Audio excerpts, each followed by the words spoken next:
Hello student, स्वागत है आप सभी का आज की क्लास में।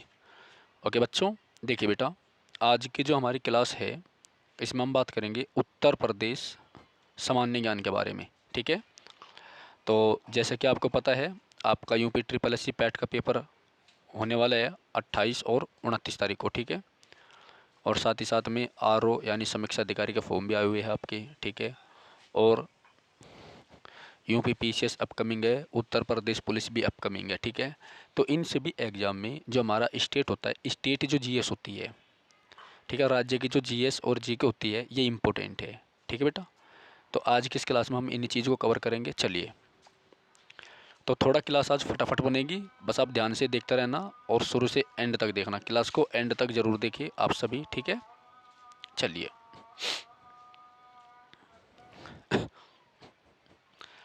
देखिए बेटा, ये हमारा उत्तर प्रदेश है और ये उत्तर प्रदेश का नक्शा है। ठीक है, ये उत्तर प्रदेश है और ये उत्तर प्रदेश का नक्शा है, आप देख सकते हैं इसमें। ठीक है, ओके, चलिए अब आगे बात करते हैं हम। सामान्य परिचय। राज्य का नाम क्या है? उत्तर प्रदेश। राज्य क्या है हमारा? उत्तर प्रदेश है। राज्य का पहला नाम क्या था? संयुक्त प्रांत यानी यूनाइटेड प्रोविंस। ओके, तो राज्य का नाम क्या है? उत्तर प्रदेश है। पूर्व नाम क्या था? संयुक्त प्रांत था। राज्य का पुनर्गठन कब हुआ था? 1 नवंबर 1956 को। कब हुआ था बेटा? 1 नवंबर 1956 को, याद रखना। ठीक है, लोकसभा के सदस्यों की संख्या 80 है। लोकसभा के जो सदस्य हैं उनकी संख्या कितनी है? 80 है। राज्यसभा 31 है। राज्यसभा के सदस्यों की संख्या 31 है। राज्य के चिन्ह क्या है? मछली है। ओके, राज्य के फूल क्या? पलाश का फूल है राज्य के फूल। ठीक है, राजधानी क्या है? लखनऊ है। कौन सी नदी पर है? गोमती पर। गोमती नदी पर है, याद रखना। ठीक है, तो जो यूपी की राजधानी है वो क्या? लखनऊ है, जो कि गोमती नदी पर है। गोमती नदी पर है। ठीक है, याद रखना। ओके, राज्य दिवस 24 जनवरी को मनाते हैं, ये इम्पोर्टेंट है आपका क्वेश्चन। चलिए, उसके बाद राज्य के पक्षी क्या है बेटा? सारस तथा क्रौंच, ये भी इम्पोर्टेंट है। राज्य के पक्षी क्या है? सारस तथा क्रौंच। ठीक है, याद रखना। राज्य के राज्य के वृक्ष क्या है? अशोक का वृक्ष है, ये इम्पोर्टेंट है। पशु बारहसिंगा है। ठीक है, तो फूल आपका इम्पोर्टेंट है, ये फूल जो है ना ये इम्पोर्टेंट है। ओके, एक आपका राष्ट्रीय पक्षी इम्पोर्टेंट है, याद रखना, जो सबसे ज़्यादा पूछा जाता है। एक आपका राष्ट्रीय वृक्ष इम्पोर्टेंट है, राज्य का वृक्ष इम्पोर्टेंट है, और पशु इम्पोर्टेंट है। ठीक है, चलिए नेक्स्ट है उत्तर प्रदेश का राज्य का खेल क्या? हॉकी। तो हमारे देश का भी जो राष्ट्रीय खेल हॉकी है, तो यूपी का राज्य खेल भी हॉकी है। ठीक है, क्षेत्रफल कितना है? 2,40,928 वर्ग किलोमीटर। कितना है? 2,40,928 वर्ग किलोमीटर है, याद रखना। भारत का कितना है? 2,82,000।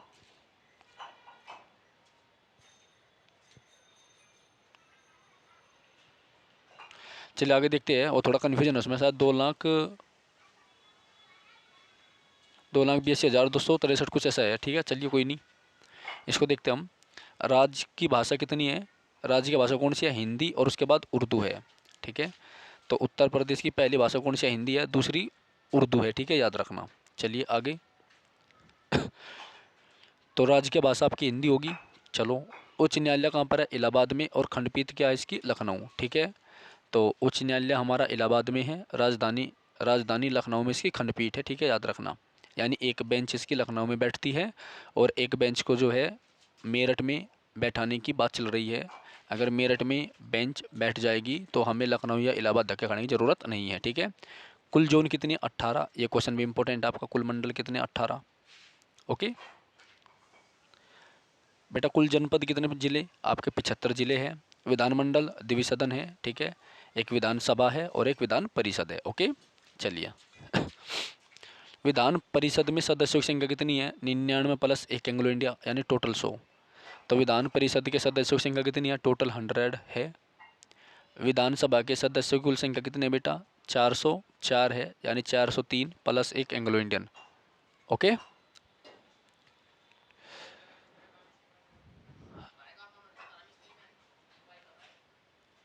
अच्छा भाई, ओके। तो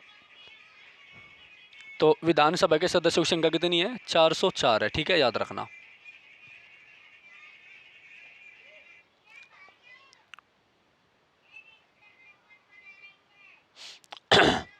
लिंग अनुपात कितना है भाई? 912 महिला प्रति 1000 पुरुषों पे, ठीक है, यानी सेक्स रेशियो कितना है? 912 प्रति 1000।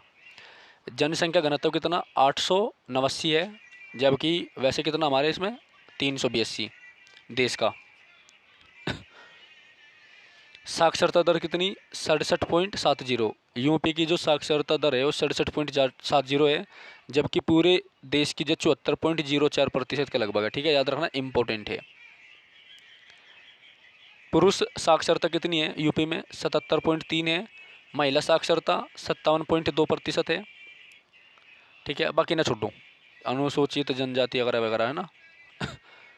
यू कुल जनसंख्या में अनुसूचित जाति मतलब एससी कैटेगरी की जनसंख्या कितनी है? 20.7%, यानी पूरे यूपी में जो है 20.7% शेड्यूल कास्ट वाले हैं, एससी वाले हैं, ठीक है। अनुसूचित जनजाति 11,34,273 है, ये एसटी कैटेगरी वाले हैं।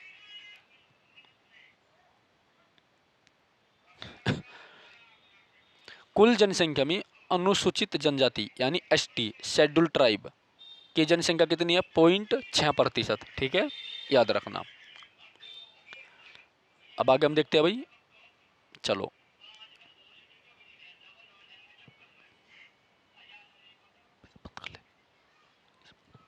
ठीक है, तो हम यूपी को जो है एक प्राकृतिक प्रदेश के रूप में विभाजित कर सकते हैं, जिसमें हम इसे तराई प्रदेश में, गंगा यमुना का मैदानी प्रदेश में बांट सकते हैं, दक्षिण का पठारी प्रदेश में बांट सकते हैं, ठीक है, याद रखना। तो तराई प्रदेश, गंगा यमुना का मैदानी प्रदेश और दक्षिण का पठारी प्रदेश। तो बेटा जैसे हम हैं तो हम कहाँ पर रहते हैं? हम गंगा यमुना के दोआब क्षेत्र में रहते हैं, यानी बागपत जिले वाले जो है गंगा यमुना के दोआब क्षेत्र में रहते हैं, याद रखना, ठीक है। चलो इसके बाद और देखते हैं, कुल जनसंख्या कितनी है भाई यूपी की? कुल जनसंख्या यूपी की देख लो, यह है 19,98,12,341। कितनी है? 19,98,00,000, मतलब लगभग 20 करोड़ की होगी, याद रखो, ठीक है, 2011 की जनगणना के अनुसार, ओके। उत्तर प्रदेश की प्रमुख नदी कौन कौन सी है ये भी देख लो। गंगा नदी इम्पोर्टेंट है, यमुना इम्पोर्टेंट है, रामगंगा, काली या शारदा। ये जो काली नदी है या इंडिया यानी भारत और नेपाल के बीच क्या करती है? बॉर्डर बनाती है। मैंने आपको कई बार बताया था, कल हमारी जो क्लास आई थी उसमें भी था क्वेश्चन। तो काली नदी नेपाल और भारत के बीच में सीमा बनाती है, इसे भारत में शारदा नदी के नाम से भी जानते हैं, ठीक है। उसके बाद घाघरा होगी, गंडक, कोसी, चंबल, बेतवा, सिंध, केन और सोन नदी, ठीक है। उसके बाद है अगला, प्रमुख फसलें क्या क्या है? गेहूँ होता है, गन्ना, चावल, इनको छोड़ दूँ। गेहूं के उत्पादन में यूपी देश में प्रथम तथा जौ के उत्पादन में दूसरा स्थान है, ठीक है, ये इंपॉर्टेंट है लाइन। यानी गेहूं के मामले में, गेहूं उत्पादन के मामले में उत्तर प्रदेश का देश में प्रथम स्थान है, जबकि जौ उत्पादन में दूसरा स्थान है, ठीक है, याद रखना। जबकि जौ उत्पादन में दूसरा स्थान है, याद रखना, ठीक है, बहुत इंपॉर्टेंट है ये, ओके। चलिए, गन्ने के उत्पादन में यूपी का देश में प्रथम स्थान है, जबकि सरसों के उत्पादन में दूसरा स्थान है, याद रखना, ओके। चलिए ओके, नेक्स्ट है प्रमुख फसल, प्रमुख फल। ये हो गया आम, संतरा, माल्टा, नींबू, अमरूद, लीची, सप्तालू आदि, छोड़िए इनको। फलों के उत्पादन में उत्तर प्रदेश देश में प्रथम स्थान पर है, इम्पोर्टेंट है, ठीक है। तो फलों के उत्पादन के मामले में भी देश में पहला स्थान किसका? यूपी का था, ठीक है बेटा। उसके बाद हम देखते हैं, और तो नहीं रहा कुछ। चलिए, उद्योग धंधों में ये चीज़ें प्रमुख रूप से पाई जाती है, इनको छोड़िए। उसके बाद देखो अब ध्यान से, उत्तर प्रदेश में स्थित केंद्र सरकार के प्रमुख कारखाने, ठीक है। पहला, Hindustan aluminium corporation, Hindustan aluminium corporation, ठीक है, हिंदुस्तान एल्यूमिनियम कॉरपोरेशन यानी HAC रेनकूट सोनभद्र में है, ठीक है। ये इम्पोर्टेंट है आपके। हिंदुस्तान एल्यूमिनियम कॉरपोरेशन का हेड ऑफिस कहाँ पर है? रेनकूट सोनभद्र जिले में है, याद रखना। हिंदुस्तान एयरोनॉटिक्स लिमिटेड कहाँ पर है? कानपुर में, ये इम्पोर्टेंट है, ठीक है बेटा।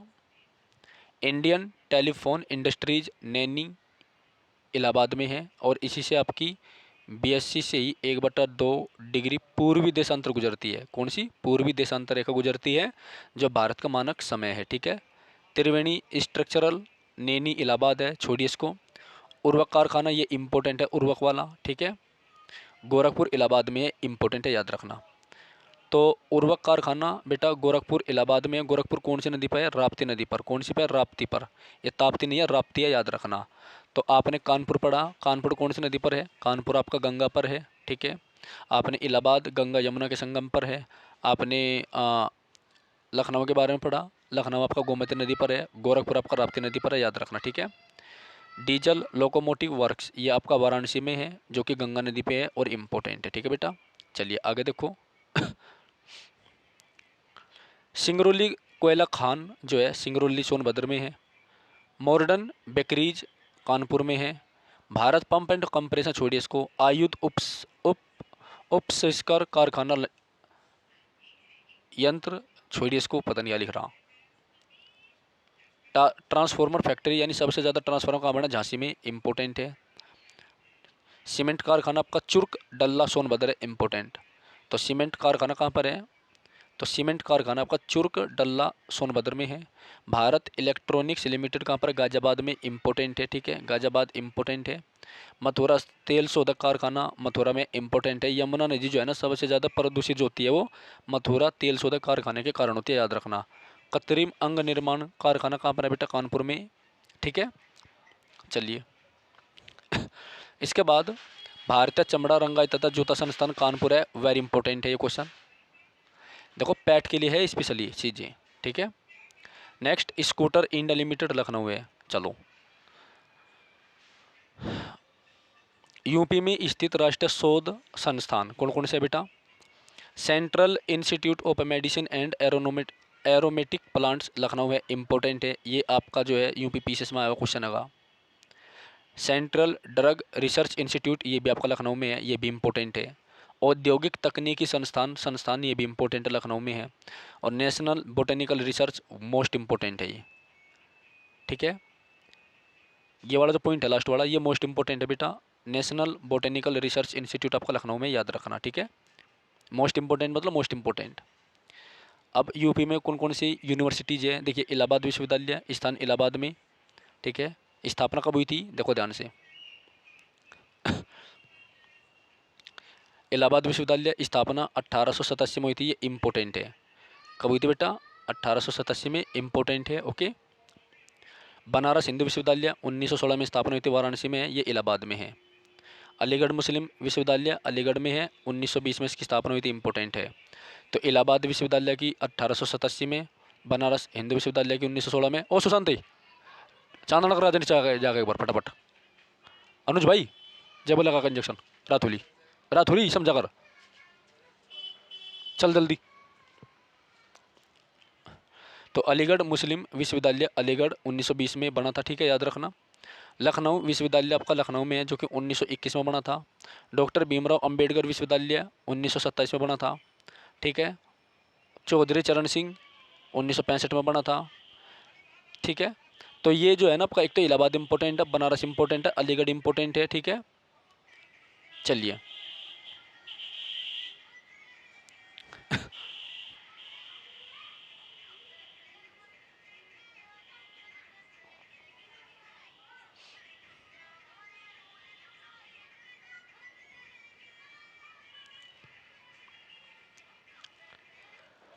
अगला देखो।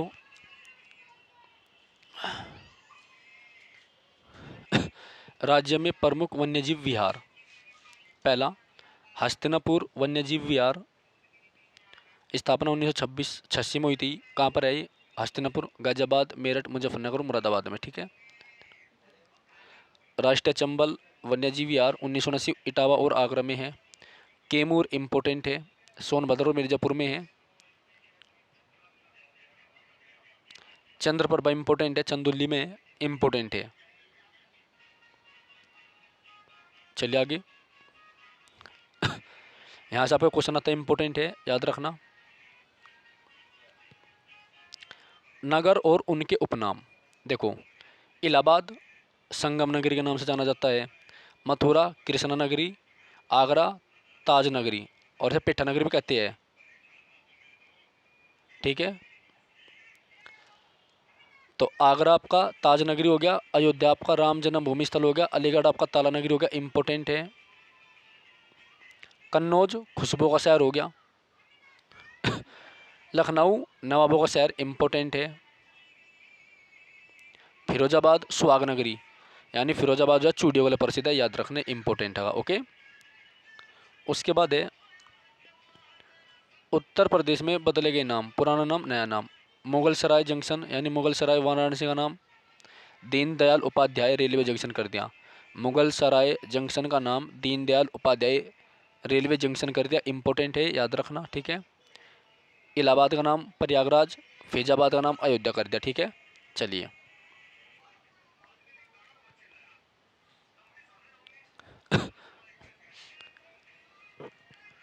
हीरा बांदा मिर्ज़ापुर में, कोयला सिंगरौली, कोयला सिंगरौली इंपॉर्टेंट है।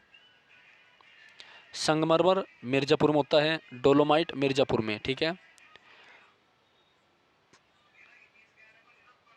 हीरा बांदा मिर्ज़ापुर में, कोयला सिंगरौली और सोनभद्र में, संगमरमर मिर्ज़ापुर में और उसके बाद सोनभद्र में होता है। डोलोमाइट सबसे ज़्यादा मिर्ज़ापुर में, फिर उसके बाद सोनभद्र में पाया जाता है, फिर बांदा में। बॉक्साइट बांदा में, पायराइट्स मिर्ज़ापुर। यूरेनियम तांबा ललितपुर में, जिप्सम हमीरपुर झांसी। वेराइट्स छोड़िए इसको तो।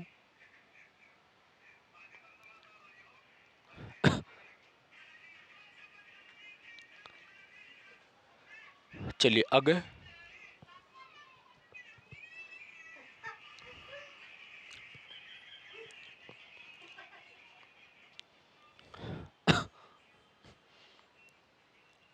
ओके बेटा, देखो अब हम देखेंगे बहुउद्देश्य योजनाएं। ठीक है, बहुउद्देश्य योजनाएं, ठीक है, इंपॉर्टेंट है। पहला, माता टीला परियोजना बेतवा नदी पर है, ये इंपॉर्टेंट एक तो आपका जो माता टीला है सबसे ज़्यादा इंपॉर्टेंट है, याद रहा क्यों, तो माता टीला परियोजना बेतवा नदी पर है और पैट के पेपर में इसके चांस 90% पूछेंगे। अगर कोई क्वेश्चन आपका नदी घाटी परियोजना का आया तो उत्तर प्रदेश में माता टीला पूछेगा, याद रहा क्यों। ठीक है, उसके बाद रामगंगा परियोजना, मध्य गंगा परियोजना, शारदा परियोजना, घाघरा नदी परियोजना, छोड़िए इन सबको, ये इंपॉर्टेंट है आपका। गोविंद वल्लभ पंत सागर परियोजना, ठीक है, इंपॉर्टेंट है। रिहंद बांध परियोजना रिहंद नदी पर है। ठीक है, चलिए नेक्स्ट, नदियों के किनारे बसे नगर। नगर आपका आगरा है, यमुना नदी पर है, इंपॉर्टेंट है। लखनऊ गोमती पर है, बटेश्वर यमुना नदी पर है। ठीक है, तो आगरा यमुना पर है, लखनऊ गोमती पर है, बटेश्वर यमुना पर है, इलाहाबाद गंगा यमुना सरस्वती के संगम पर है, गंगा यमुना के संगम पर है। ठीक है, कानपुर गंगा है, कानपुर गंगा नदी पर है।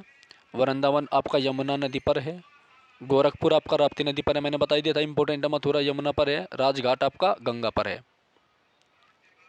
नेक्स्ट, जौनपुर गोमती नदी पर है, इंपॉर्टेंट है। जौनपुर किसने बसाया था, फिरोज शाह तुगलक ने। वाराणसी गंगा नदी पर है, हमीरपुर यमुना पर, कौशाम्बी यमुना पर है, सुल्तानपुर गोमती पर है, गाजीपुर आपका गंगा नदी पर है। ठीक है, इसके बाद महत्वपूर्ण फैक्ट देखते हैं।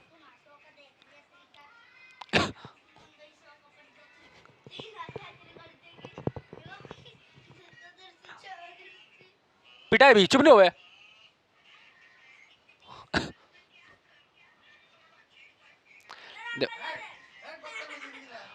मां शांत हो जाए भी।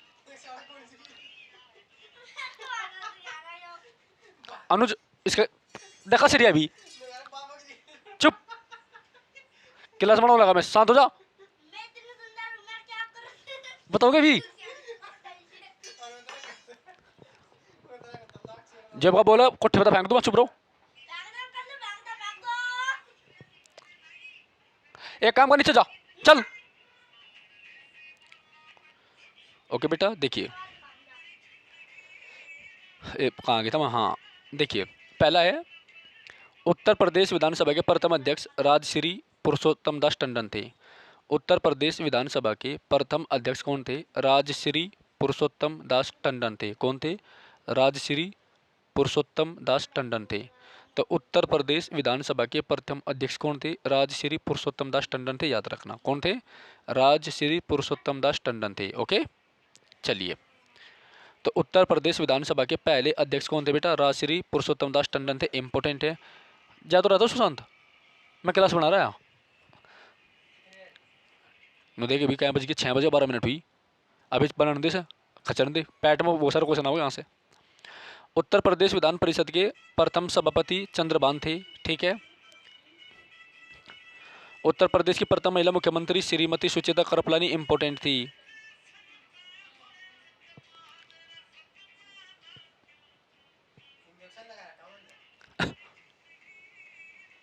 सबसे बड़ा दरवाजा बुलंद दरवाजा है फतेहपुर सीकरी में।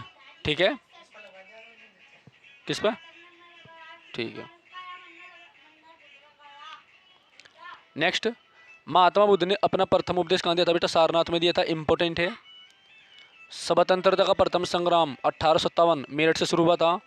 उत्तर प्रदेश के प्रथम मुख्यमंत्री कौन थे? प्रथम मुख्यमंत्री कौन थे? श्री गोविंद वल्लभ पंत थे। कौन थे? श्री गोविंद वल्लभ पंत थे, याद रखना। ओके।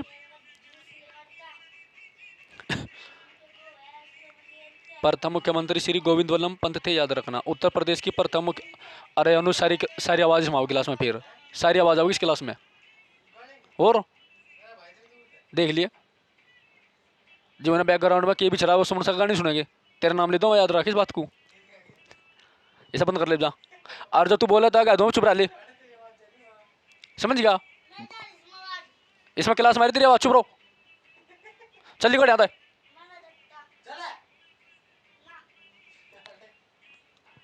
बोलना चाहिए कर। भुलवा दिया कहाँ था मैं यार। हाँ, उत्तर प्रदेश के प्रथम मुख्यमंत्री श्री गोविंद वल्लभ पंत थे। ठीक है, इंपॉर्टेंट है। चल हो रही है इतना टाइम ना मेरा बंद करके चालू करने का। उत्तर प्रदेश बुखार हो रहा वैसे ही। उत्तर प्रदेश की प्रथम राज्यपाल श्रीमती सरोजिनी नायडू थी। इंपॉर्टेंट है। ठीक है, देखो मुख्यमंत्री कौन थी? सुचेता कृपलानी थी। यूपी की पहली थी और देश की भी पहली थी। ठीक है, और राज्यपाल कौन थी? श्रीमती सरोजिनी नायडू थी। कौन थी? सरोजिनी नायडू थी। ठीक है, याद रखना। उत्तर प्रदेश की एकमात्र आणविक परियोजना नरोरा बुलंदशहर में इंपॉर्टेंट है। कौन सी बेटा? नरोरा बुलंदशहर में। तो उत्तर प्रदेश की एकमात्र आणविक परियोजना कौन सी? नरोरा बुलंदशहर में है, याद रखना। प्रदेश का सबसे बड़ा औद्योगिक नगर है कानपुर। इंपॉर्टेंट है। कौन सा बेटा? कानपुर है। प्रदेश का सबसे बड़ा औद्योगिक नगर कौन सा है? कानपुर है, याद रखना। इंपॉर्टेंट है। अयोध्या का प्राचीन नाम क्या है? अयाज्या। चलो बैठ जा, चलिए। काशी विद्यापीठ में पठन पाठन 1921 में हुआ था। महात्मा गांधी ने प्रारंभ करवाया था, याद रखियो।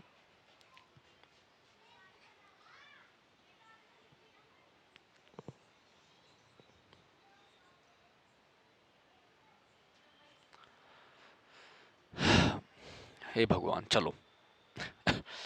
ओके, अब शांति है, चलिए। तो उत्तर प्रदेश की तरीके में,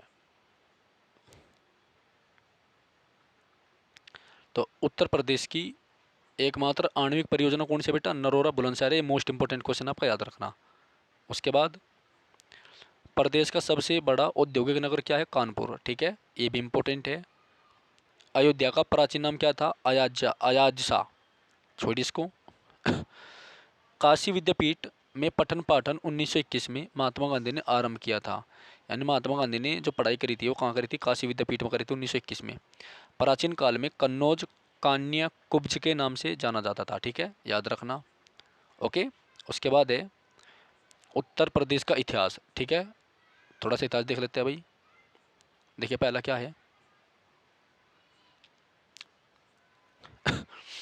मिर्जापुर, बुंदेलखंड और प्रतापगढ़ के सराय नार क्षेत्र में खुदाई के परिणाम स्वरूप प्राप्त प्राचीन और नवीन पाषाणकालीन औजार हथियार तथा मेरठ आलमगीर में जो हड़प्पा कालीन वस्तु मिली उनसे ज्ञात होता है कि यहाँ का इतिहास बहुत प्राचीन रहा है। ठीक है, तो इन सारी बातों से हमें क्या पता चलता है कि यूपी का जो इतिहास था, जो यूपी का इतिहास था वो बहुत प्राचीन है। ठीक है, याद रखना, यानी जो प्राचीन हमारी सभ्यता है उनसे यूपी का कनेक्शन होता है, जैसे कि हमारा आलमगीरपुर है। ठीक है, ठीक है ना, याद रखना। चलिए, उसके बाद है प्राचीन काल में गंगा के मैदान में स्थित उत्तर प्रदेश का क्षेत्र मध्य देश कहलाता था। ठीक है, मध्य देश वर्तमान उत्तर प्रदेश में कुरु, पांचाल, काशी, कौशल, सुरसेन, चेदी वंश, वत्स, मल महाजनपद स्थापित थे। ठीक है, तो इस यूपी का संबंध जो है महाजनपद काल से जाता है, क्योंकि प्राचीन काल में मध्य देश कहलाता था यूपी। ठीक है, और इस मध्य क्षेत्र में जो आपका कुरु, पांचाल, काशी, कौशल, सुरसेन, चेदी वत्स तथा मल महाजनपद आदि स्थापित है। ठीक है, नेक्स्ट है मध्य पाषाण युग के विशिष्ट औजार सूक्ष्म पाषाण पत्थर के परिष्कृत औजार भी दक्षिणी उत्तर प्रदेश में पाए जाते हैं। मध्य पाषाण कालीन मानव के अस्थिपंजर के कुछ विशेष अवशेष प्रतापगढ़ के सराय नाहर राय तथा मदहा नामक स्थान से मिलते हैं। कहाँ से मिलता है बेटा? सराय नाहर राय तथा मदहा नामक स्थान से प्राप्त होते हैं, याद रखना। ओके, चलिए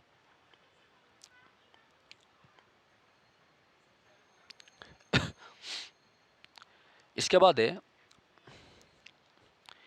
इलाहाबाद जिले के नव पाषाण स्थलों की यह विशेषता है कि यहाँ ईसा पूर्व 6ठी शताब्दी में भी चावल का उत्पादन हुआ था। तो जो 6ठी शताब्दी थी उसमें क्या था, उसमें महाजनपद जो थे हमारे भी डेवलप होने शुरू हो गए थे। ठीक है, तो 6ठी शताब्दी में भी यहाँ पर चावल का उत्पादन होता था, याद रखना। तत्कालीन बर्तनों में पोलिस वाला मर्तबांड, धूसर मर्तबांड, मंद वर्ण आदि भी अंतर्ज खेड़ा से मिला, राजघाट से मिला, कौशाम्बी से मिला और सौंक से मिला, याद रखना। ठीक है, तो मध्यपाषाण काल से कौन कौन संबंधित है? अंतर्जी खेड़ा है, राजघाट है, कौशाम्बी है, ठीक है, और सौंक है। उसके बाद नवीनतम खोजों के आधार पर भारतीय उपमहाद्वीप में प्राचीनतम कृषि साक्ष्य वाला स्थल संत कबीर नगर। सबसे पहले कृषि के जो साक्ष्य मिले थे संत कबीर नगर जिले में मिले थे। जिले में स्थित लघुरा देव जब बाहर से आर्य आए, उन्होंने सबसे पहले भारत में सप्त सिंधु या 7 नदियों द्वारा सिंचित प्रदेश में बस्तियां बसाई थी। ठीक है, यानी जो आर्य लोग भारत में आए थे उन्होंने अपनी जो बस्ती थी वो कहाँ पर बसाई थी? सप्त सिंधु प्रदेश में बसाई थी। ठीक है, प्रारंभ में कुछ प्रमुख घरानों के नाम इस प्रकार थे, जैसे पुरु, तुर्वस, यदु, अनु और ध्रुवीय। ये जो घराने थे ये आपके एसएससी के एग्जाम में पूछे जाते हैं, याद रखना। ठीक है, घराने, इनसे संबंधित व्यक्ति, महिलाएं। ठीक है, नेक्स्ट है धीरे धीरे आर्य पूर्व की ओर अग्रसर होने लगे। कौशल और विद्या पर ब्राह्मण और क्षत्रियों द्वारा अधिकार कर लिया गया। कौशल महाजनपद और विद्या पर जो है क्षत्रिय द्वारा अधिकार कर लिया गया। इसका वर्णन शतपथ ब्राह्मण में मिलता है। ठीक है, याद रखना। नेक्स्ट, धीरे धीरे सप्त सिंधु का महत्व कम हो गया। आर्यों को सरस्वती और गंगा की उपजाऊ भूमि ने आकर्षित किया। ठीक है, जो सप्त सिंधु प्रदेश था उसका महत्व कम होता गया और आर्य जो लोग थे उन्हें सरस्वती नदी ने और गंगा नदी ने अपनी तरफ आकर्षित किया, क्योंकि उनकी जो भूमि थी उपजाऊ थी। ठीक है, या उनकी संस्कृति, साहित्य, आध्यात्मिक, राजनीति का केंद्र बन गया। ठीक है, उसके बाद कुरु, पांचाल, काशी और कौशल अवध राज्य थे। वैदिक काल में इसे ब्रह्म ऋषि देश कहा जाता था। ठीक है, सभी राज्य परस्पर युद्धरत थे, यानी राज्य एक दूसरे पर आक्रमण करते रहते थे, युद्ध उनके बीच में होता रहता था। और आपको बता दूं मैं, हमेशा जो युद्ध लड़ते थे वैदिक लोग वो गाय को लेकर लड़ते थे। ठीक है, और गाय को किस नाम से जानते थे? अधन्य। ठीक है, गाय को जो है अधन्य कहा जाता था, याद रखना। तो वैदिक लोग जो थे वे गाय को ही ध्यान में रखते हुए युद्ध करते थे। ठीक है, अब ये मत कहना कि मैं ज़्यादा स्पीड से पढ़ा रहा, ठीक है बेटा, क्योंकि आपका पेपर आ रहा है, मैं केवल आपको मोटा मोटा रिवाइज करा रहा है इसमें। ठीक है, और क्लास इसके लिए आपको ध्यान से देखनी पड़ेगी बिना बात करे। ठीक है बाद में कौशल अवंती में भी मगध द्वारा अपने राज्य में मिला लिया गया था। ठीक है, जिसके कारण मगध राज्य सर्वशक्तिशाली हो गया था। तो जो मगध था इसने किसे किसे मिलाया? इसने कौशल को मिलाया और अवंती को मिलाया। तो इनको मिलाते ही जो मगध था उसकी शक्ति और बढ़ गई। ठीक है, मगध में क्रम से हर्यक वंश ने शासन करा, शिशुनाग वंश ने करा। ठीक है, जो ये हर्यक वंश है इसका संस्थापक कौन था आपको पता ही है? बिंबिसार। देखो, बिंदुसार मौर्य वंश का था, जबकि बिंबिसार जो था वो हर्यक वंश का था। ठीक है, तो हर्यक वंश का शासक कौन था? बिंबिसार था। ठीक है, यह हर्यक वंश की स्थापना बिंबिसार ने करी थी। अजातशत्रु उसका बेटा था, उसने बिंबिसार की हत्या कर दी थी और अजातशत्रु की हत्या उदयन ने कर दी थी। ठीक है, उदयन ने ये आपका जो है पाटलिपुत्र बसाया था। कौन बसाया था? पाटलिपुत्र। ठीक है, और पटना इसका नाम किसने रखा? शेरशाह सूरी ने। ठीक है, चलिए, तो जो मगध था उस पर किसने शासन करा? मगध पर आपका हर्यक वंश ने करा, शिशुनाग वंश ने और नंद वंश ने करा। ठीक है, याद रखना। ओके, इधर देख लेते हैं और पॉइंट हम क्या क्या खास है। देखिए, ईस्वी पूर्व 6ठी शताब्दी में उत्तर प्रदेश दो नए धर्मों जैन धर्म और बौद्ध धर्म के संपर्क में आया। इस तो यूपी जो है जैन धर्म और बौद्ध धर्म के संपर्क में कब आया बेटा? तो ये आया था आपका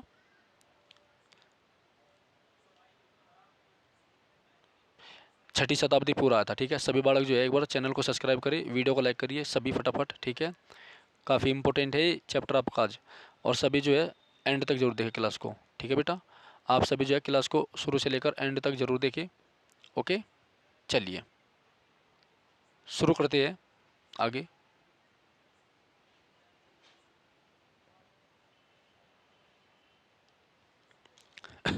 देखिए, ईस्वी पूर्व 6ठी शताब्दी में उत्तर प्रदेश दो नए धर्मों जैन धर्म और बौद्ध धर्म के संपर्क में आया।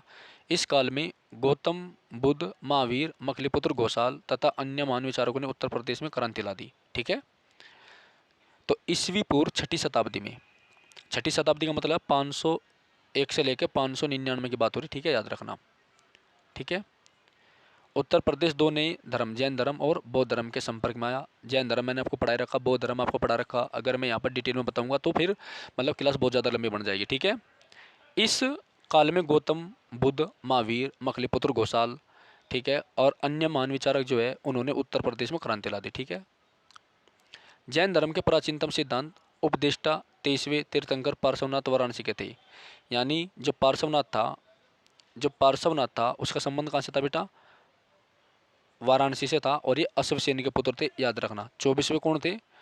महावीर स्वामी थे। ठीक है, चलिए उसके बाद धर्म में 24वें तीर्थंकर महावीर स्वामी का जन्म वैशाली में हुआ था, किंतु उनके अनुयायियों की संख्या उत्तर प्रदेश में काफ़ी थी। ठीक है, उत्तर प्रदेश को मथुरा में कंकाली टीले के भग्नावशेषों में किसी समय पर निर्मित एक भव्य जैन स्तूप का पता चलता है। मध्ययुग के प्रारंभ में निर्मित अनेक जैन धर्म स्थलियाँ आज भी देवगढ़, चंदेरी और अन्य स्थलों पर सुरक्षित है।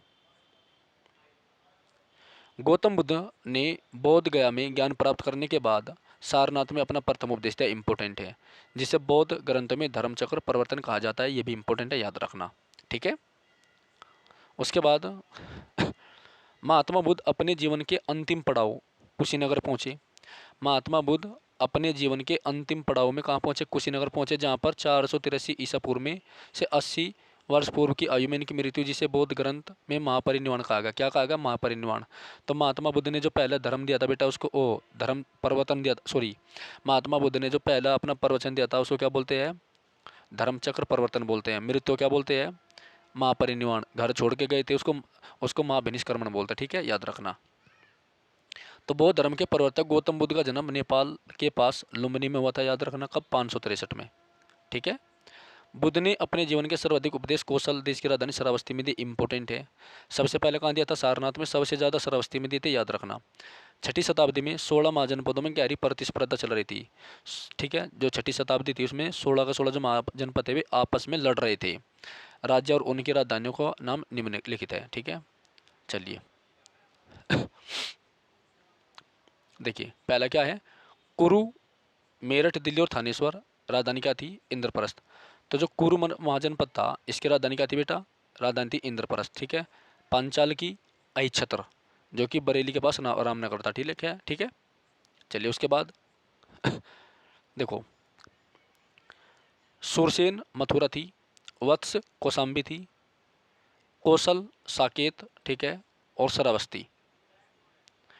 मल कुशीनगर, काशी, बनारस, अंग, चंपा, मगध, गिरिवरज, वज्जी, मिथिला।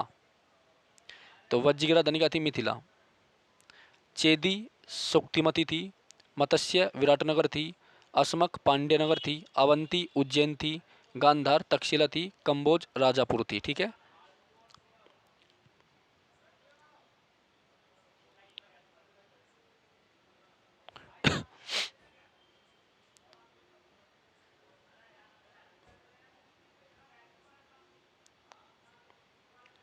देखो आगे 1840 से 1853 ईस्वी के मध्य झांसी, जालौन, हमीरपुर, डलहौजी की हड़प नीति के अनुसार अंग्रेजी राज्य मिला लिए गए थे। ठीक है, ओके। तो 1840 से 1853 के बीच में क्या हुआ? आपका झांसी, जालौन, हमीरपुर, डलहौजी की हड़प नीति के द्वारा अंग्रेजी साम्राज्य में ला लिए गए थे। 1848 से 1956 तक लॉर्ड डलहौजी भारत का गवर्नर जनरल रहा था। ठीक है, तो उसने झांसी को मिलाया था 1853 में। ठीक है, 17 को 1848 में। ये सारी चीज़ें मैंने बता रखी आपको। ओके, सन 1857 सन 1857 की क्रांति की शुरुआत मेरठ से 1857 ईस्वी के विद्रोह में शीघ्र अलीगढ़, बरेली, लखनऊ, कानपुर, इलाहाबाद के स्वतंत्र कराने के बाद विद्रोही सैनिकों व जमींदारों ने वहाँ अपनी सरकार स्थापित कर ली। तो 1857 की जो क्रांति हुई थी वो कहाँ से शुरू हुई थी? मेरठ से हुई थी। ठीक है, तो फिर इसमें अलीगढ़, बरेली, लखनऊ, कानपुर तथा इलाहाबाद को स्वतंत्र कराने के बाद विद्रोही सैनिक व जमींदारों ने वहाँ अपनी सरकार स्थापित कर ली थी। ठीक है, याद रखना। नेक्स्ट है 1857 ईस्वी के इस महान विप्लव में बरेली का प्रशासन खान बहादुर खान नामक रोहिल्ला सैन्य अधिकारी ने ग्रहण कर लिया था। तो 1857 के इस महान विप्लव में बरेली का जो प्रशासन था किसने ग्रहण किया था? खान बहादुर खान नामक रोहिल्ला सैन्य अधिकारी ने ग्रहण किया था। इट मीन्स कि जो बरेली था, ठीक है, बरेली का जो नेतृत्व किया था क्रांतिकारी के रूप में वो खान बहादुर खान ने किया था। ठीक है, 1857 के इस महान क्रांति में कानपुर में प्रशासन पर नाना साहब का अधिकार हो गया था। ठीक है, इलाहाबाद पर एक अध्यापक मौलवी लियाकत अली, लिकायत नहीं लियाकत अली, ठीक है, लियाकत अली का अधिकार हो गया था। ठीक है, यानी आप ये कह सकते हैं कि कानपुर में 1857 की क्रांति का नेतृत्व किसने किया? नाना साहब, ठीक है, तथा तांत्या टोपे ने। और इलाहाबाद में किसने किया था? मौलवी लियाकत अली, जो कि एक अध्यापक था। ठीक है, अगला है लखनऊ में बेगम हजरत महल। ये इंपॉर्टेंट है, मतलब क्वेश्चन आवे। ठीक है, 1857 के विद्रोह में तांत्या टोपे विद्रोहियों के प्रमुख योद्धा थे। जो तांत्या टोपे था वो विद्रोही के प्रमुख क्या थे? योद्धा थे। ठीक है, याद रखना। इसके बाद बेटा झांसी में विद्रोह का नेतृत्व महारानी लक्ष्मीबाई ने किया था। और महारानी लक्ष्मीबाई जो है हिरोज से युद्ध करते हुए मर गई थी। इस विद्रोह के दमन में जनरल हिरोज को सक्रिय किया गया था। ठीक है, मैंने अभी बता दिया था आपको। तो रानी लक्ष्मीबाई जो थी वो हिरोज से युद्ध करते हुए मर गई थी। ठीक है, 1872 में उत्तर पश्चिमी प्रदेश के लेफ्टिनेंट गवर्नर पद और अवध के चीफ कमिश्नर का पद एक कर दिया गया और इस क्षेत्र को उत्तर पश्चिमी प्रदेश, आगरा और अवध प्रांत कहा गया। ठीक है, यानी 1872 में, 1872 मतलब लॉर्ड मेयो के शासनकाल में। ठीक है, 1872 मतलब लॉर्ड मेयो के शासनकाल में पश्चिमी उत्तर प्रदेश के लेफ्टिनेंट गवर्नर के पद को और अवध के चीफ कमिश्नर के पद को एक कर दिया गया और इस पूरे प्रदेश को अवध प्रांत कहा गया। ठीक है, याद रखना। उसके बाद 1 नवंबर 1858 को एक शाही घोषणा द्वारा सत्ता ईस्ट इंडिया कंपनी से हटाकर महारानी विक्टोरिया के हाथों में दे दी। ठीक है, 1 नवंबर 1858 को शाही घोषणा द्वारा सत्ता ईस्ट इंडिया कंपनी से हटाकर किसे दे दी थी? महारानी विक्टोरिया को दे दी थी। याद रखना। कुल मिलाकर बात यह है 1 नवंबर 1858 को जो है महारानी विक्टोरिया का घोषणा पत्र लॉर्ड कैनिंग ने जो है इलाहाबाद में पढ़ के सुनाया था। ठीक है, और इस दिन इलाहाबाद एक दिन की राजधानी बनी थी। याद रखना। ओके, तो 1 नवंबर 1858 को जो है एक शाही घोषणा द्वारा सत्ता ईस्ट इंडिया कंपनी से हटाकर महारानी विक्टोरिया को दे दी थी और ईस्ट इंडिया कंपनी की जो शक्ति थी, ताकत को खत्म कर दी थी। और 1875 में जो है महारानी विक्टोरिया भारत की साम्राज्ञी घोषित कर दी थी। ठीक है, याद रखना। चलिए आगे। 1858 में दिल्ली डिवीजन को उत्तर पश्चिमी प्रदेश से अलग करके प्रदेश की राजधानी आगरा से इलाहाबाद स्थानांतरित कर दी गई। ठीक है, ओके, 1858 में तो दिल्ली डिवीजन को उत्तर पश्चिमी प्रदेश से अलग करके प्रदेश की राजधानी क्या बना दी? आगरा से इलाहाबाद। प्रदेश की राजधानी पहले आगरा थी, उसके बाद इलाहाबाद भेज दी। ठीक है, याद रखना। नेक्स्ट, 1902 में इसे आगरा और अवध संयुक्त प्रांत के रूप में जाना लगा।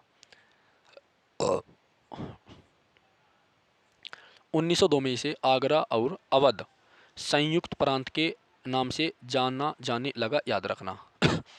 तो 1902 में इसे किस नाम से जाना लगा? आगरा और अवध संयुक्त प्रांत। ठीक है, उसके बाद 1923 में चित्तरंजन दास एवं मोतीलाल नेहरू ने इलाहाबाद में स्वराज पार्टी बनाई। ये मैंने कल बताया था आपको। तो स्वराज पार्टी किसने बनाई बेटा? चित्तरंजन दास। और स्वराज पार्टी मोतीलाल नेहरू ने बनाई थी 1923 में। ठीक है, चलिए। उसके बाद देखो भारतीय राष्ट्रीय कांग्रेस के उत्तर प्रदेश में सन 1947 तक कुल 9 अधिवेशन हुए। ठीक है, जो राष्ट्रीय कांग्रेस थी उसके उत्तर प्रदेश में कुल कितने अधिवेशन हुए? 9 अधिवेशन हुए थे। हमें पता है उसकी स्थापना कब हुई थी?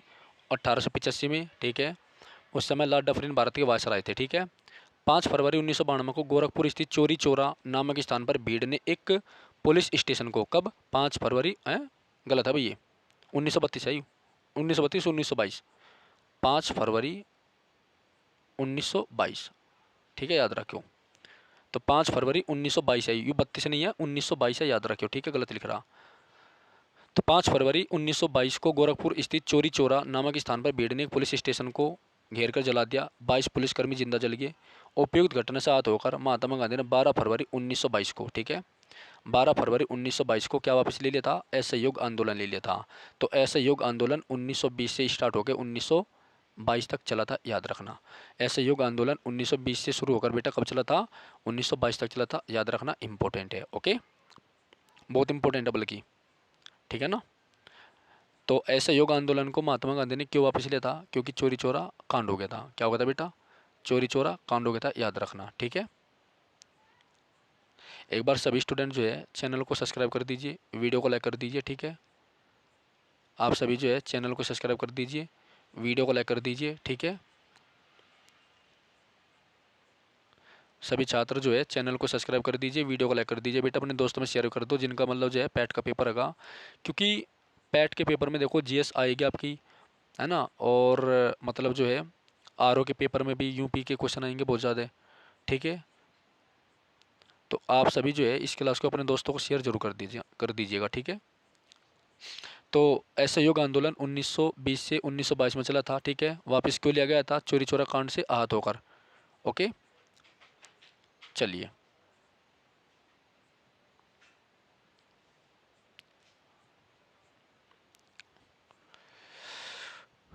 इसके बाद है बेटा, और कुछ तो नहीं रहा हमारा, ठीक है।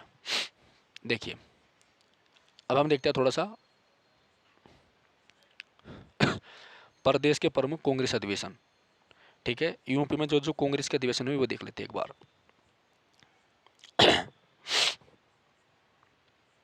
देखिए प्रदेश के प्रमुख कांग्रेस अधिवेशन, पहला 1888 में इलाहाबाद में हुआ। अध्यक्ष जॉर्ज यूले था जो कि पहला अंग्रेज अध्यक्ष था। 1892 में इलाहाबाद में हुआ। डब्ल्यू सी बनर्जी, ठीक है। तो डब्ल्यू सी बनर्जी कांग्रेस के पहले अध्यक्ष भी थे, ठीक है। 1910 में इलाहाबाद में सर विलियम वेडरबर्न थे। 1899 में लखनऊ में हुआ, ठीक है, रोमेश चंद्र दत्त। उसके बाद 1916 लखनऊ में हुआ अंबिका चरण मजूमदार, इम्पोर्टेंट है, अंबिका चरण मजूमदार इम्पोर्टेंट है, ठीक है। और इसी सन में जो है क्या हुआ था, इसी सन में जो है होम रूल लीग की स्थापना हुई थी, और साथ ही साथ में बनारस हिंदू विश्वविद्यालय भी बना था, ठीक है। 1936 लखनऊ में पंडित जवाहरलाल नेहरू ने, 1925 कानपुर श्रीमती सरोजिनी नायडू ने अध्यक्षता करी थी। ये पहली भारतीय महिला थी जिसने कांग्रेस की अध्यक्षता करी थी, ठीक है। 1905 बनारस गोपाल कृष्ण गोखले, और 1906 मेरठ में आचार्य जे बी कृपलानी ने करी थी 1940 में। तो आज़ादी के बाद में पहली जो अध्यक्षता करी थी किसकी, कांग्रेस की, वो किसने की थी, आचार्य जे बी कृपलानी ने, ठीक है, याद रखना, ठीक है भाई। चलिए उसके बाद देखो बेटा, संयुक्त प्रांत में लखनऊ के सीमावर्ती क्षेत्र में सन 1920 से 22 के मध्य किसानों के बीच चले एक आंदोलन का नेतृत्व मदारी पासी नामक किसान ने किया था। किसने किया था, मदारी पासी नामक किसान ने किया था, ठीक है, याद रखना, किसने किया था, मदारी पासी नामक किसान ने किया था। उसके बाद 1937 ईस्वी में इसका नाम संयुक्त प्रांत कर दिया गया। तो इसका नाम क्या कर दिया गया 1937 में, संयुक्त प्रांत कर दिया। ये इंपॉर्टेंट पॉइंट है, ठीक है, क्योंकि आपको पता है यूपी को जो है संयुक्त प्रांत के नाम से जाना जाता था, ठीक है। तो मदारी पासी नामक किसान ने इस आंदोलन का नेतृत्व किया। 1937 में नाम इसका क्या कर दिया, संयुक्त प्रांत कर दिया गया। इसका वर्तमान नाम उत्तर प्रदेश 12 जनवरी 1950 को पड़ा था। कब पड़ा था, 12 जनवरी 1950 को। तो संयुक्त प्रांत को यूपी कब कहा गया, संयुक्त प्रांत को यूपी कब कहा गया बेटा, 12 जनवरी 1950 को कहा गया, याद रखना, ठीक है। नेक्स्ट, राज्य पुनर्गठन आयोग की सिफारिश के अनुसार संयुक्त प्रांत का नाम बदलकर उत्तर प्रदेश कर दिया गया, ठीक है। तो राज्य पुनर्गठन एक आयोग बना था, उसने सिफारिश की थी कि संयुक्त प्रांत को जो है उत्तर प्रदेश कर दिया जाए, ठीक है। 1 नवंबर 1956 को राज्य का वर्तमान स्वरूप अस्तित्व में आया, ठीक है। चलिए उसके बाद उत्तर प्रदेश का विभाजन करके 9 नवंबर 2000 को उत्तराखंड बनाया था। कब, 9 नवंबर 2000 को उत्तराखंड बनाया था, ठीक है, जिसे उत्तरांचल के नाम से हम जानते हैं। ओके, इसके बाद ये हो गया हमारा, और भी है कुछ चलिए आगे है, दिल्ली और उत्तर प्रदेश पर प्रभुत्व वाला राजवंश, यानी दिल्ली और उत्तर प्रदेश पर किस किसने शासन करा। जिसने दिल्ली पर शासन करा उसने यूपी पे भी शासन करा, वे देखते हैं हम। गुलाम वंश संस्थापक कौन था? कुतुबुद्दीन ऐबक। आपको सारा इसके बारे में बता रखा मैंने। 1206 से 1290 तक रहा था गुलाम वंश, ठीक है। उसके बाद खिलजी वंश, फिरोज शाह खिलजी जो था, फिरोज खिलजी जो था इसका संस्थापक था। 1290 से 1320 तक था। तुगलक वंश, गयासुद्दीन तुगलक संस्थापक था, 1320 से 1413 तक। सैयद वंश, खिरज खां था, ठीक है, 1414 से 1451 तक। और इसके बाद आपका लोधी वंश था, बहलोल लोधी ने इसकी स्थापना करी थी 1451 से 1526 तक, ठीक है। और फिर शुरू होता है बाबर का युग, यानी 1526 से 1707 तक, यानी औरंगजेब तक, ठीक है, याद रखना। ओके बेटा। तो अगर आपको ये मुगल वंश, ये सल्तनत काल के शासक याद रखना है तो ट्रिक क्या है इसकी? GKTSL, गुलाम, खिलजी, तुगलक, सैयद, लोधी, ठीक है। गुलाम, खिलजी, तुगलक, सैयद, लोधी, ठीक है। चलिए इसके बाद हम देखते हैं बेटा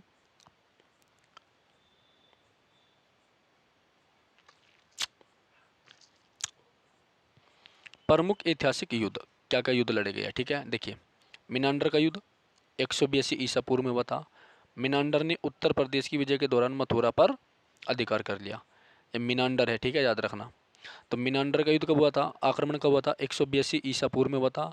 और मिनांडर ने उत्तर प्रदेश की विजय के दौरान मथुरा पर अधिकार कर लिया, ठीक है। उसके बाद है बेटा चंदावर का युद्ध 1194 में। तो मोहम्मद गोरी और कन्नौज के शासक जयचंद के बीच में होता चंदावर का युद्ध, ठीक है। इसमें जयचंद की मृत्यु हो गई थी। ओके, चलिए इसी बीच में तराइन का पहला युद्ध और दूसरा युद्ध 1191 और 92 में हुआ था, ठीक है। कालिंजर युद्ध 1202 से 1203 चंदेल शासक परमर्दिदेव व कुतुबुद्दीन ऐबक के मध्य लड़ा गया था। इसमें परमर्दिदेव की मृत्यु हो गई थी, ठीक है। तो ये सारे के सारे जो युद्ध है ना, ये वही युद्ध है जो यूपी से रिलेटेड है, ठीक है। वैसे तो बहुत सारे युद्ध है आपके। जौनपुर का युद्ध 1478 में बहलोल लोधी ने जौनपुर पर अधिकार कर लिया था। तो ये जौनपुर नहीं, जौनपुर का युद्ध था, ठीक है। 1478 में लड़ा गया था। बहलोल लोधी ने जौनपुर को अपने कब्जे में ले लिया था, ठीक है। खानवा का युद्ध 1527 में बाबर और राणा सांगा का मध्य हुआ, जिसमें राणा सांगा पराजित हुआ, ठीक है। कालिंजर का दूसरा युद्ध 1545 में, ये शेरशाह सूरी से रिलेटेड होगा। तो कालिंजर का दूसरा युद्ध 1545 में हुआ। इसमें शेरशाह सूरी की विजय और मृत्यु हो गई थी, ठीक है, क्योंकि इसके हाथ में उक्का नामक अग्नि अस्त्र पटक गया था, ठीक है। आगरा का द्वितीय युद्ध 1554 से 56, इसमें लंबे युद्ध में सियासन हुमायूं के अधिकार में आया, ठीक है। और तो नहीं है कुछ, चलिए उसके बाद देखते हैं बेटा हम। चलिए देखो बनारस का युद्ध 1780 में, इसमें राजा चेत सिंह, इंपॉर्टेंट है, राजा चेत सिंह और गवर्नर जनरल हेस्टिंग के मध्य हुआ था। चेत सिंह पराजित हो गया था और ये क्वेश्चन यूपी पीछे में आया था, ठीक है। राजा चेत सिंह का क्वेश्चन भी आया था। और साथ ही साथ में आपका जो है ना, चेत सिंह का संबंध कहाँ से है, ये पटवारी के पेपर में क्वेश्चन था आपका, ठीक है, याद रखियो, पहले बता दी, पटवारी के पेपर में था क्वेश्चन इसी साल, ठीक है। तो जो चेत सिंह था राजा, इसका संबंध किससे था? इसका संबंध था वाराणसी से, ठीक है, याद रखियो। मथुरा का युद्ध 1804 में मराठों और अंग्रेजों के मध्य हुआ, जिसमें जनरल लैक पराजित हुआ और मथुरा के आसपास के क्षेत्र पर उसने मथुरा के आसपास के क्षेत्रों पर मराठों का क्या हो गया? अधिकार हो गया था, ठीक है। तो मथुरा का युद्ध कब हुआ था? 1804 में हुआ था। इसमें मराठों और अंग्रेजों के बीच में ये युद्ध हुआ था। जनरल लेक जो है पराजित हुआ और मथुरा पर किसका अधिकार होगा बेटा? मराठों का होगा, ठीक है। बनारस का युद्ध 1780 में हुआ। राजा चेत सिंह और गवर्नर जनरल हेस्टिंग के मध्य लड़ा गया था। राजा चेत सिंह की पराजय हुई थी, ठीक है, याद रखना। उसके बाद है चिनहट का युद्ध 1857। चिनहट का युद्ध 1857 अवध की बेगम हजरत महल और अंग्रेजों के मध्य लड़ा गया था। ये जो युद्ध हुआ था ना, खजन्नों को लेकर हुआ था, आज तक विश्व केस चला हुआ है, ठीक है ना। तो अवध की जो बेगम थी हजरत महल और अंग्रेजों के मध्य लड़ा गया था। 6 सितंबर 1857 को अवध पर अंग्रेजों का अधिकार हो गया था, ठीक है, याद रखना।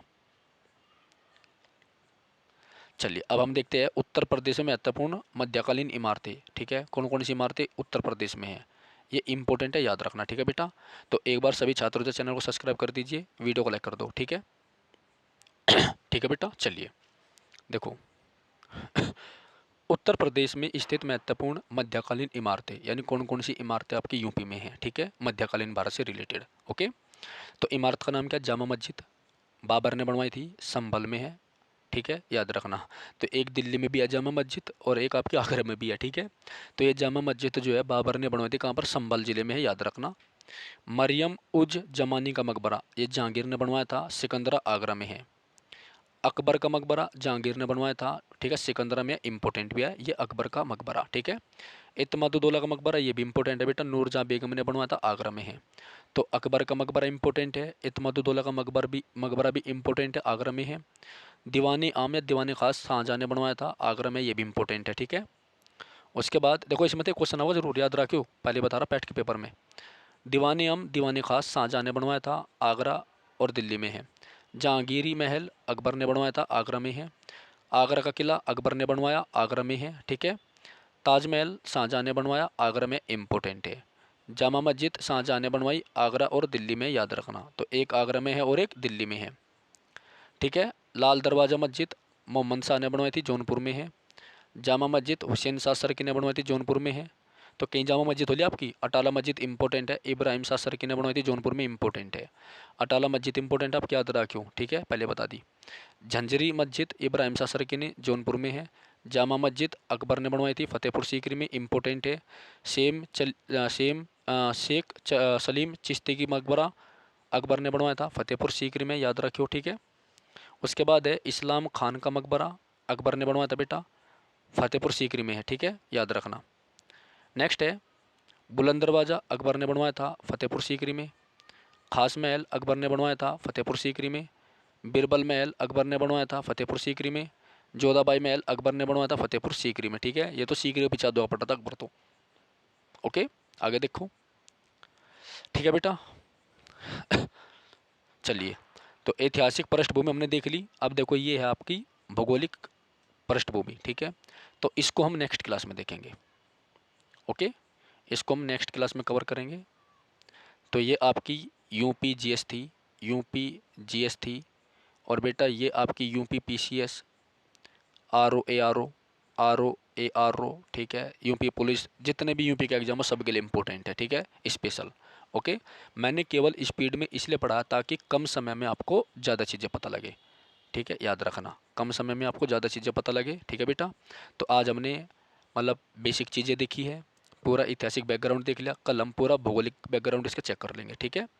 तो जो छात्र नए हैं उन सभी छात्रों से रिक्वेस्ट है, प्लीज़ वो चैनल को सब्सक्राइब करें, वीडियो को लाइक करें और कमेंट करके वीडियो का फीडबैक ज़रूर दीजिएगा।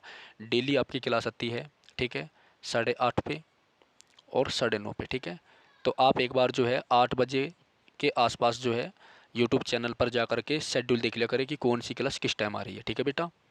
चलिए फिर मिलते हैं एक नई क्लास में, जब तक के लिए जय हिंद जय भारत।